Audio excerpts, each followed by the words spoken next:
guys ready? Great. Good afternoon, everybody. How are we? Good to see you all. I have a few announcements off the top today. On April 14th, President Trump will welcome President Bukele of El Salvador for an official working visit here at the White House.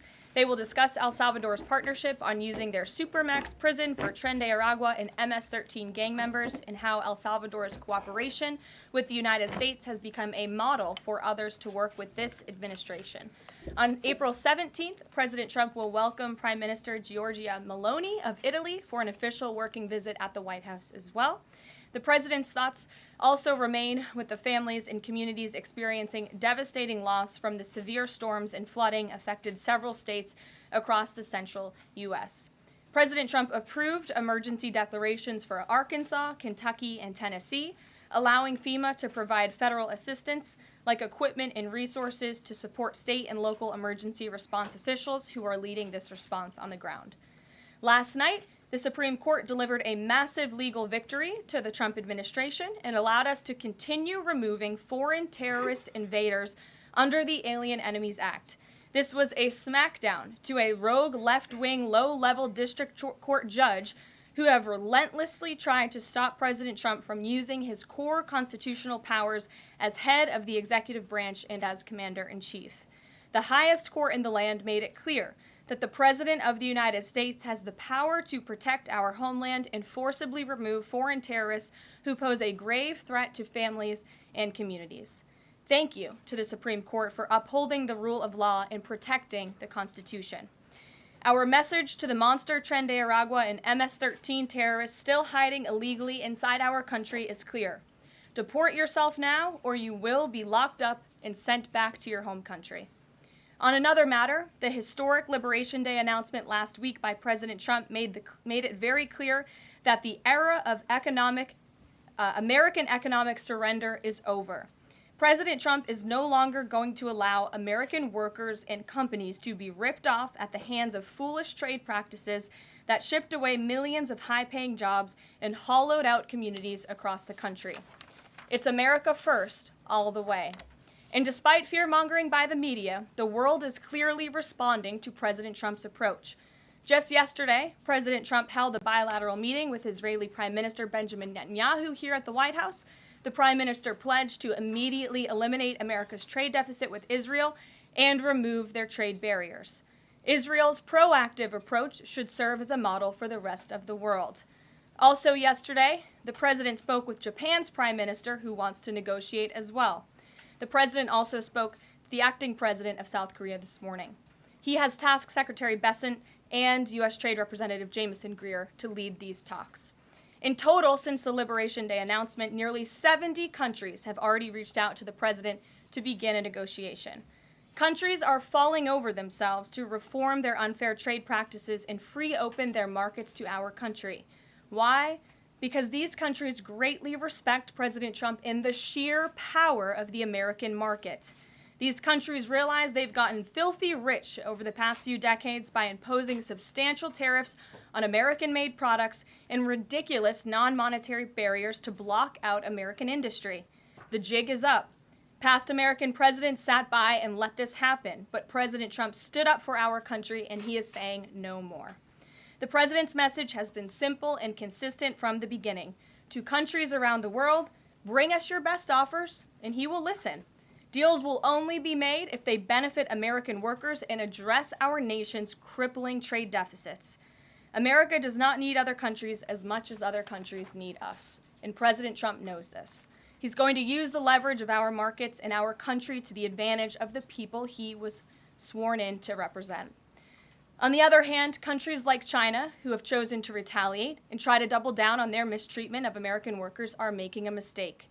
President Trump has a spine of steel, and he will not break, and America will not break under his leadership. He is guided by a firm belief that America must be able to produce essential goods for our own people and export them to the rest of the world. A strong America cannot be solely dependent on foreign countries for our food, medicines, and critical minerals. And America must always maintain a robust defense supply chain. Reprioritizing and strengthening our manufacturing industry are essential national and economic security issues of the utmost importance to President Trump. By focusing on supercharging the onshoring of American manufacturing, the president is already delivering on his promise to usher in an economic golden age for our country. Just look at Friday's jobs report, which smashed expectations for the second straight month. The American economy added 228,000 jobs, nearly 100,000 more jobs than economists predicted, and the fourth highest month for private payroll growth in the past 2 years. There was also a sharp increase in transportation, construction, and warehousing employment. And in just 11 weeks, President Trump has secured more than $1.5 trillion in private sector investment. This is $500 billion more than Joe Biden secured in his entire term. This record-breaking private sector investment will create roughly 350,000 American jobs and counting. If you add up all of the investment pledges from foreign governments, President Trump has secured an incredible $5 trillion in total investments already. In the months ahead, President Trump's pro-growth economic agenda will be fully realized. The largest deregulatory effort in American history is underway. Unnecessary, burdensome, costly red tape is being eliminated by this entire federal government every day, driving down costs and massively boosting small businesses. So far, President Trump's deregulation effort has already saved Americans more than $180 billion, equivalent to $2,100 per family of 4. The president's drill baby drill energy agenda, which he will discuss later this evening in the East Room, is capitalizing on the abundance of natural resources under our feet to generate more affordable electricity, cheap gas, and quality new jobs. All of this will combine to end the Biden-imposed cost of living crisis that's absolutely crushed American families. Under President Trump, the American energy industry will lead the globe over the next century, delivering lower prices and significantly strengthening our country's economic position.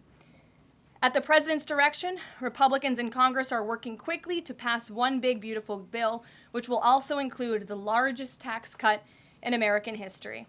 As President Trump has said, the House must pass this budget resolution quickly.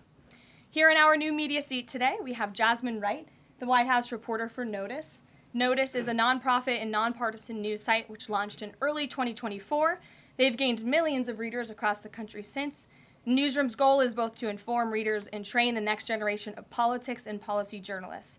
They also partner with state newsrooms to give local communities more knowledge of what their representatives are doing in Washington, D.C. With that, please kick us off, Jasmine. Thanks so much, Karoline. A couple questions for you. The first one being, can you explain the White House's evolution from this is not a negotiation on tariffs to countries should pitch us and start negotiations on tariffs? As the president said yesterday, Jasmine, both things can be true at the same time. And it is a non-negotiable position that the United States has faced a national security and economic crisis because of the unfair trade practices by countries around the world.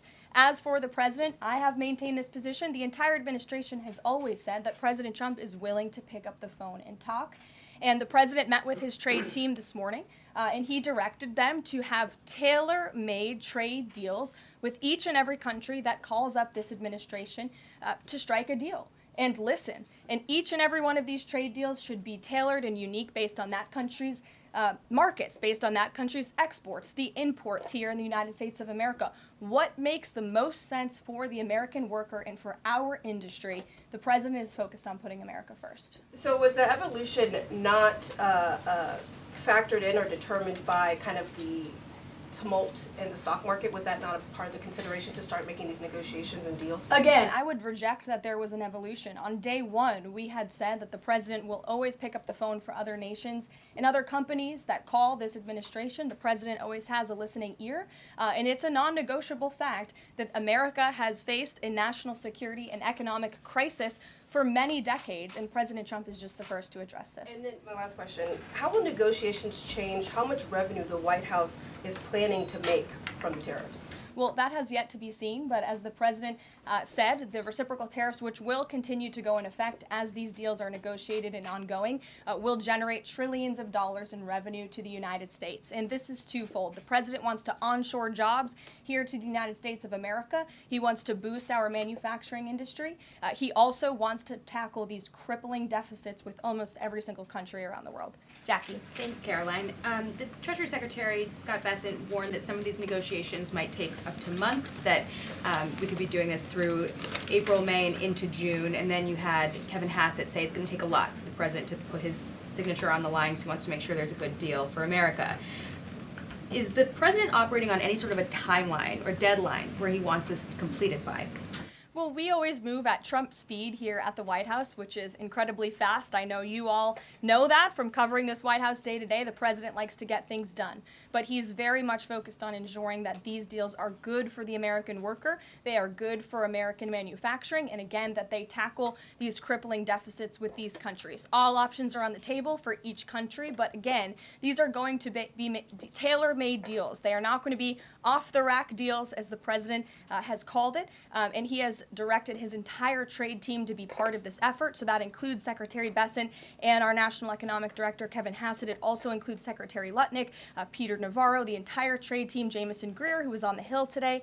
Everybody who was involved in this incredible, fair, reciprocal trade agenda will continue to be involved in negotiating these deals. And then yesterday, Goldman Sachs put out a research note. It put the odds of a recession at 45% within the next 12 months, up from 35%. But Peter Navarro guaranteed last night no recession. Does the president agree with him on that? I know that the president in the past has been leery of making definitive statements on that. I can speak for the president, and I can speak for the optimism that he sees in our economy every day. Again, when you talk about the massive deregulatory efforts that are happening across the board, when you talk about how oil prices are down, gas prices are down, egg prices are down, we're cutting costs for the American worker, for the American consumer. We also see trillions of dollars of investments pouring into this country every day, and we're working hard now on the tariff side of the president's economic agenda. But don't forget, the next side of this is tax cuts, and we're counting on Capitol Hill to get those done, the largest tax cuts in history. Does that mean that without those tax cuts coming through, that the likelihood of a recession is greater? No, that's not what I said. I'm just saying be mindful of the whole of government economic approach that this administration is taking every day. Sure. Go ahead. Thank you, Karoline.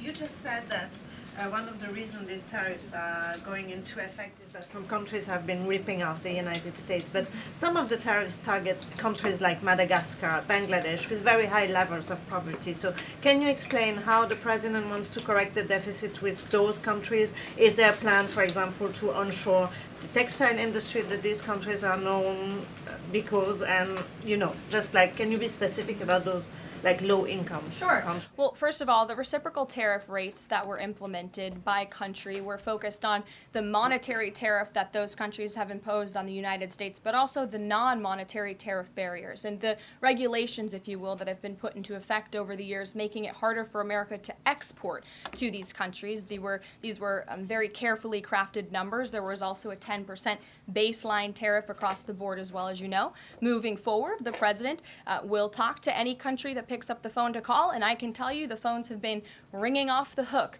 wanting to talk to this administration, this president, and his trade team to try to strike a deal. And it's because the world knows that they need the United States of America. They need our markets. They need our consumer. The president has a lot of leverage on his side because he has the best economy and the best country in the world that he leads, and he knows that. And it's about dang time we finally have a president who uses that economic leverage to benefit American workers. And that's what the president is trying to do. Maggie. Karoline, thanks. Does the president endorse something that Howard Lutnick said on television this weekend, which was that the army of millions and millions of human beings screwing in little screws to make iPhones, that kind of thing is going to be moving to the U.S.? Is that how the president envisions manufacturing shifting? And if so, how long would that take, roughly? The president wants to increase manufacturing jobs here in the United States of America, but he's also looking at advanced technologies. He's also looking at AI and emerging fields that are growing around the world that the United States needs to be a leader in as well. So there's an array of diverse jobs, more traditional manufacturing jobs, as you discussed, but also jobs in advanced technologies. The president is looking at all of those. He wants them to come back home. But iPhones specifically, is that something that he thinks is the kind of technology that can move to the U.S.? Absolutely. He believes we have the labor, we have the workforce, we have the resources to do it. And as you know, Apple has invested $500 billion here in the United States. So if Apple didn't think the United States could do it, they probably wouldn't have put up that big chunk of change. Elena. Hi, Caroline. It's clear the president has gotten the world's attention with these tariffs. Is he considering at all potentially holding off on imposing some of them before the deadline, or maybe later, reversing them because he's having these negotiations and having these good talks with other leaders?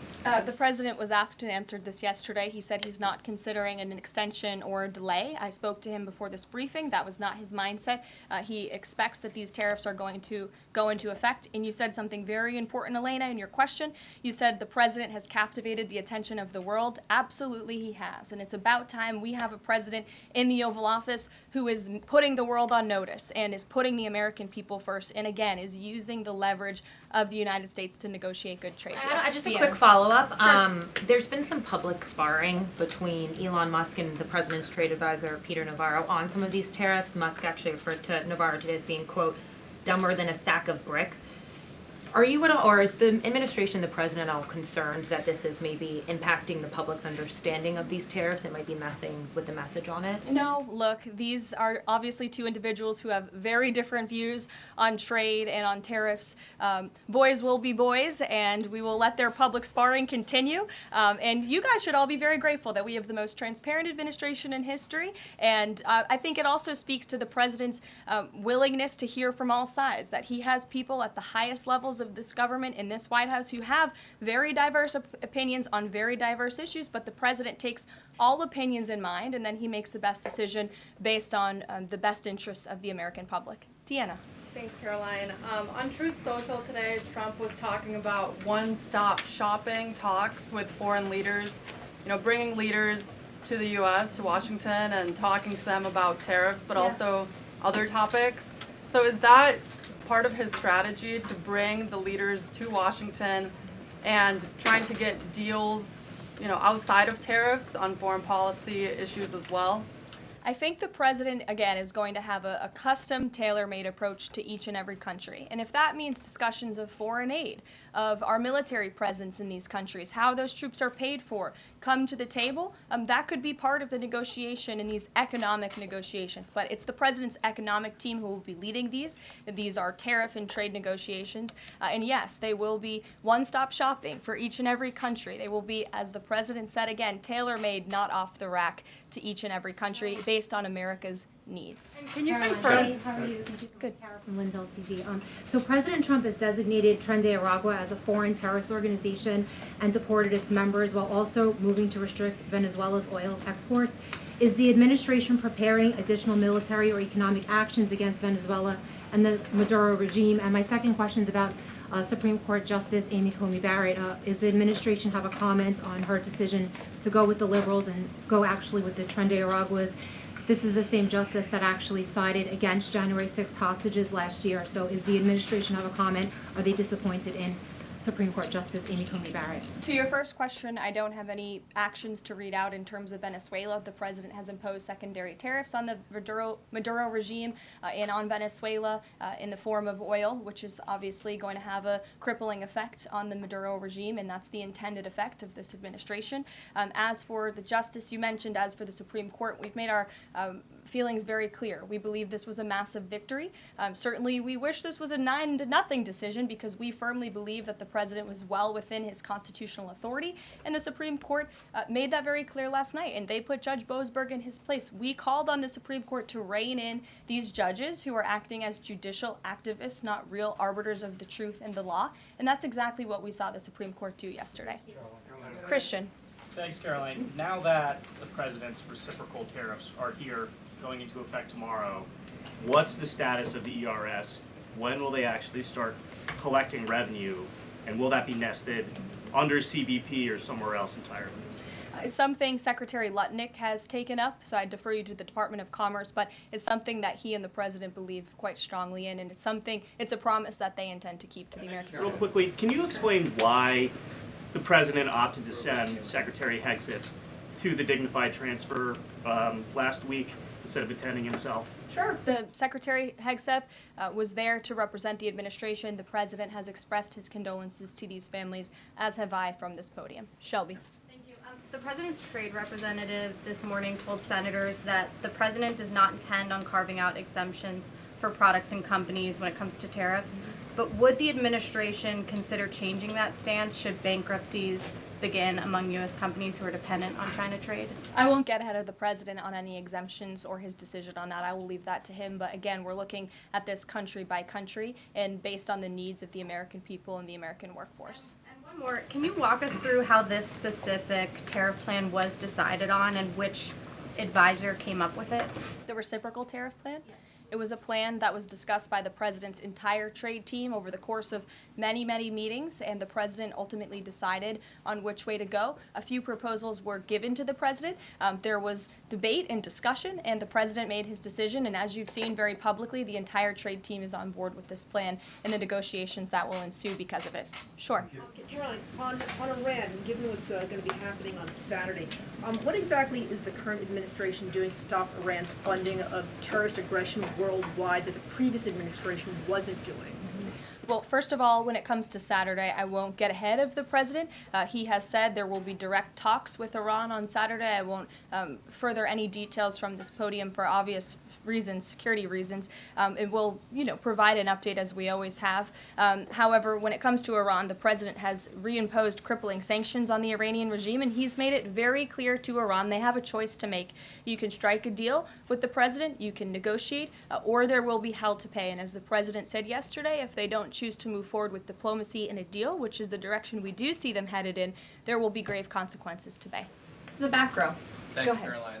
On the president's threat yesterday on social media to increase tariffs against China by an additional 50% in response to their retaliation, has he signed anything in terms of an executive order, any documentation around that? Will that additional 50% go into effect tomorrow? They will be going into effect at 12:01 a.m. tonight, so effectively tomorrow, yes. Work on that today? Of course, as always.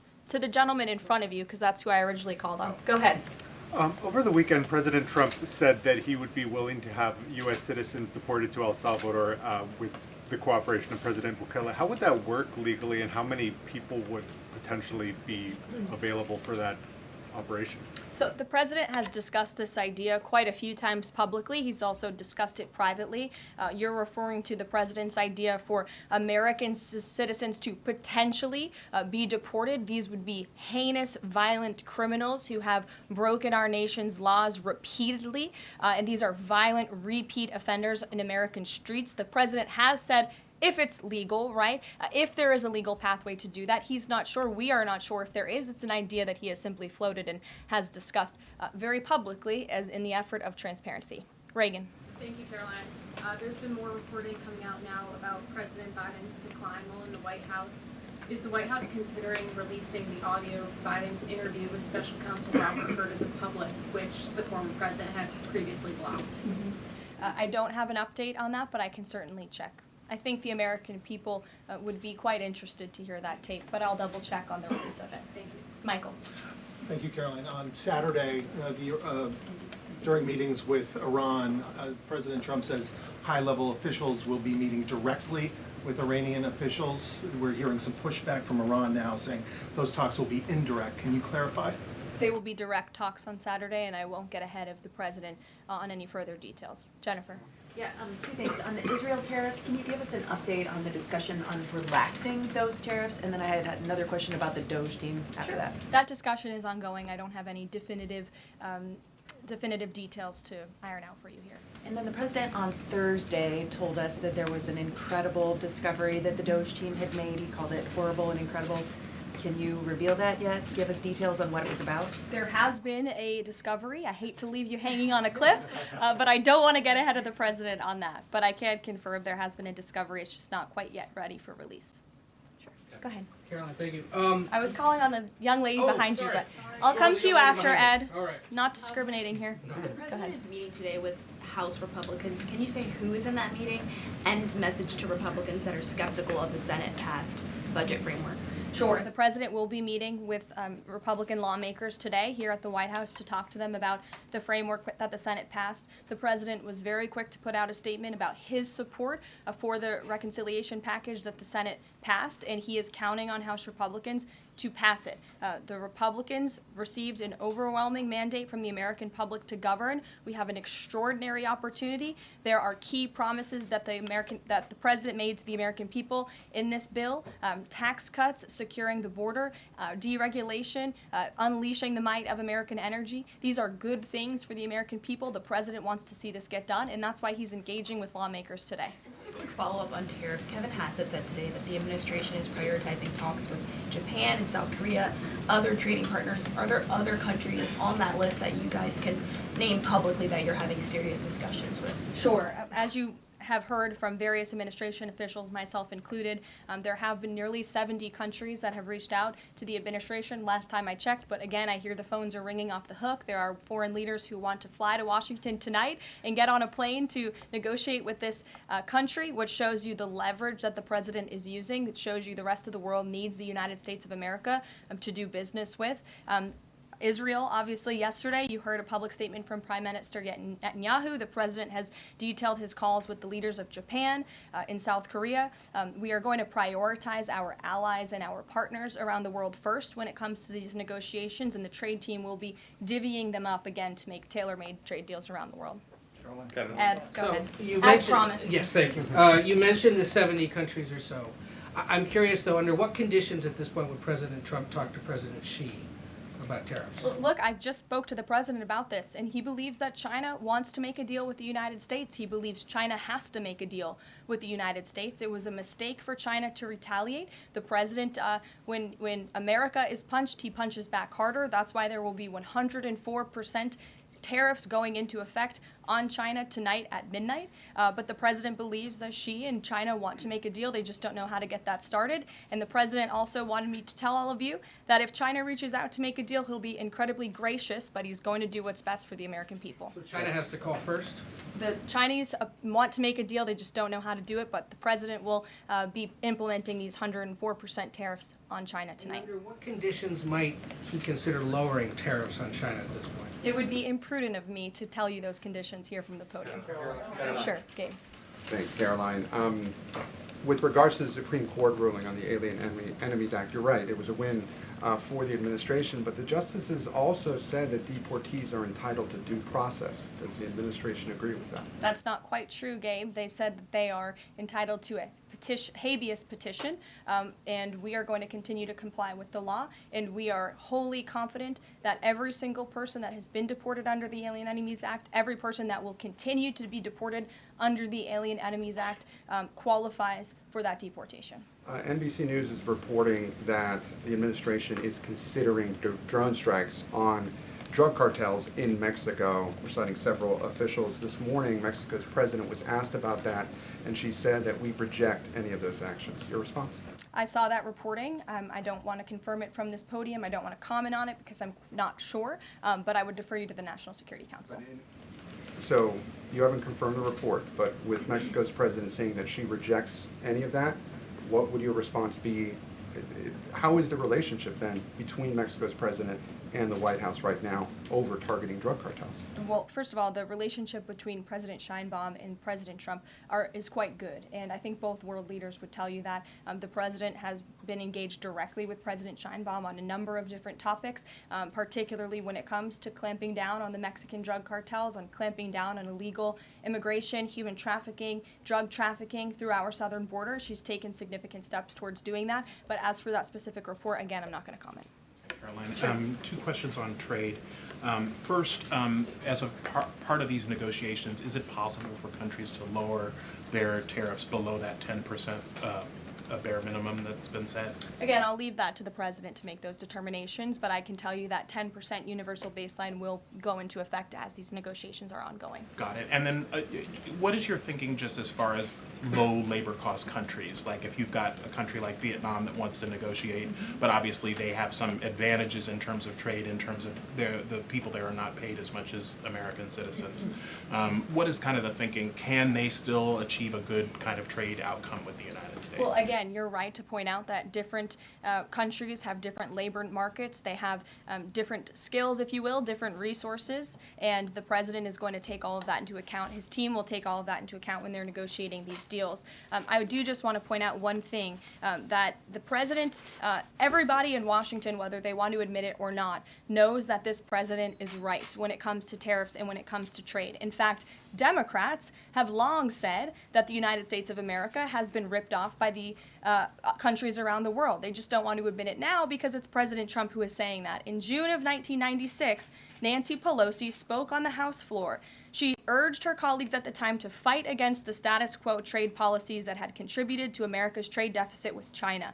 In fact, Nancy Pelosi said, "How far does China have to go? How much more repression? How big a trade deficit? How many jobs have to be lost for the American workers?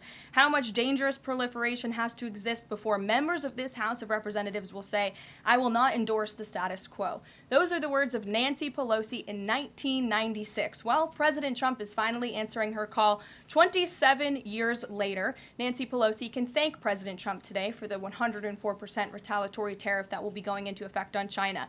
In 2007, Chuck Schumer spoke of our nation's crippling trade deficit, saying these are the kinds of records the American people don't want us to be breaking. The administration needs to move beyond words, take action now to reverse a trend that threatens our prospects for future economic growth. And Chuck Schumer said that in 2007. Finally, in 2025, President Trump is taking action. Recently defeated Democrat Sherrod Brown said on deficits in 2012 that our deficit then at China had reached an all-time high, and it was on pace to recede last year's record. The trade deficit had cost American workers millions of jobs at the time.